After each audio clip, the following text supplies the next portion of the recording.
ဒီလိုအရင်လာပါပြီးတော့မှတမိုင်းရှိရဲ့လူမျိုးတစုကမြန်မာနိုင်ငံမှာတိတိလေးနေကြရဲဆိုတာရောတီးလာ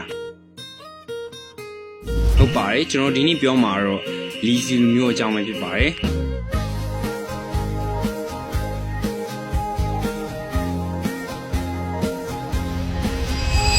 လီစီလူမျိုးတွေကတောင်တန်းဒေသတွေမှာအများဆုံးနေထိုင်ကြပြီးတော့အဓိကအားဖြင့်ကချင်နဲ့ရှမ်းမြောက်ပိုင်းတွေမှာအများဆုံးတွေ့ရပါတယ်19ရာစုနောက်ပိုင်းမှာမြန်မာနိုင်ငံထဲလာခဲ့ကြပြီး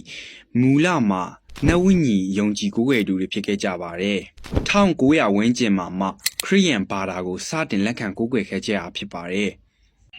သူတို့ရဲ့ရိုးရာဝတ်စုံတွေကအယောင်ကြီးစုံပြီးတော့မှနှစ်တကူကိုအထူးလည်းကျင်းပကြပါတယ် James or Fraser